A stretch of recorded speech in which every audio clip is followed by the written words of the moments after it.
السلام علیکم دوستو، آج کی کہانی کا نام ہے سچائی کی ایک انمول قیمت۔ لندن میں ایک پاکستانی کئی برسوں سے رہ رہا تھا۔ ایک دن اس نے بتایا کہ وہ وہاں ایک مقامی انگریز جوڑے کے ساتھ رہتا تھا۔ ان کی ابھی نئی نئی شادی ہوئی تھی۔ وہ خود گھر کے ایک حصے میں رہتے تھے جبکہ دوسرا حصہ انہوں نے مجھے کرائے پر دیا ہوا تھا۔ اسی دوران ان کے ہاں ایک بیٹا پیدا ہوا۔ ہمارے درمیان کبھی کوئی مسئلہ پیدا نہیں ہوا۔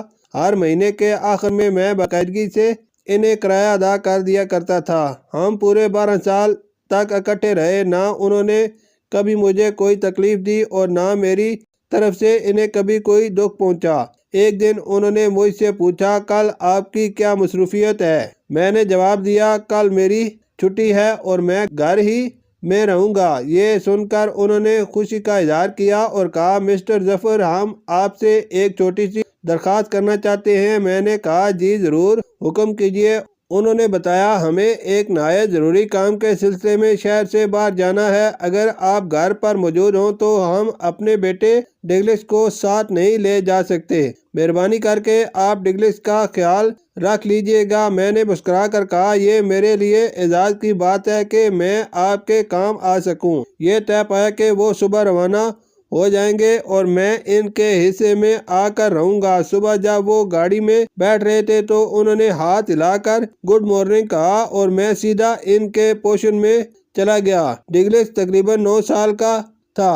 وہ صوفے پر بیٹھا لیپ ٹاپ پر کچھ کر رہا تھا۔ میں نے اسے گڈ مارننگ کہا تو اس نے مسکرا کر جواب دیا۔ میں نے پوچھا، ناشتہ کیا ہے؟ اس نے انکار میں سر ہلا دیا۔ میں فوراً کچن میں گیا جہاں ناشتہ تیار رکھا تھا۔ میں ٹرے لے آیا اور اس کے سامنے رکھ دی۔ اس نے لیپ ٹاپ ایک طرف رکھا اور ناشتہ کرنے لگا۔ ناشتہ ختم کرنے کے بعد اس نے ٹرے میں رکھا دودھ کا گلاس اٹھایا جو اس کے ہاتھ سے پھسل کر نیچے گر گیا اور ٹوٹ گیا۔ وہ شرمندگی سے میری طرف دیکھنے لگا۔ میں نے اسے تسلی دی، کوئی بات نہیں، میں صفائی کر دیتا ہوں۔ میں نے شیشے کے ٹکڑے اکٹھے کر کے شاپر میں ڈالے، فرش صاف کیا اور ٹوٹے ہوئے گلاس کے ٹکڑے باہر کچرے میں پھینک دیے۔ پھر میں اپنے حصے میں گیا، وہاں سے بالکل ویسا ہی ایک گلاس لے آیا اور کچن میں رکھ دیا۔ ڈگلس اب بھی شرمندہ تھا۔ میں نے اس سے کہا، پریشان نہ ہو، میں نے اسی جیسا گلاس رکھ دیا ہے، کسی کو کچھ بتانے کی ضرورت نہیں۔ پھر ہم سارا دن کھیلتے رہے۔ شام کو اس کے والدین واپس آ گئے۔ انہوں نے میرا شکریہ ادا کیا اور کہا، آج ہمارے ساتھ ڈنر کریں، پھر جانا۔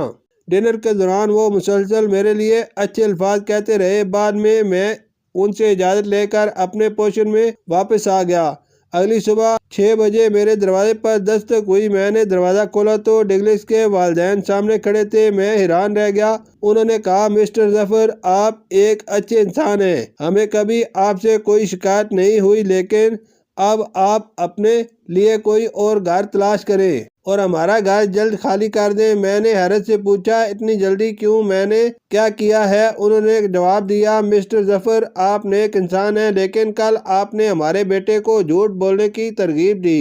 اسی وجہ سے ہم آپ کو خود سے الگ کرنے پر مجبور ہیں۔ میں نے کہا، کون سا جھوٹ؟ انہوں نے کہا، گلاس ٹوٹ گیا، یہ کوئی بڑی بات نہیں تھی، لیکن آپ نے ہمارے بیٹے سے کہا کہ اس بات کا کسی سے ذکر نہ کرے۔ ہم اپنے بیٹے کو ہمیشہ سچ بولنا سکھاتے ہیں۔ اس نے ہمیں ساری بات بتا دی ہے۔ اب ہمیں ڈر ہے کہ کہیں آپ کے ساتھ رہتے ہوئے ہمارے بچے پر جھوٹ کا اثر نہ پڑ جائے، اس لیے براہ کرم کسی اور جگہ اپنا بندوبست کریں۔ شکریہ۔ یہ کہانی ہمیں یاد دلاتی ہے کہ سچائی کی تربیت الفاظ سے نہیں بلکہ عمل سے ہوتی ہے، اور ایک چھوٹی سی بات بھی بچوں کے کردار پر گہرا اثر ڈال سکتی ہے۔ شکریہ۔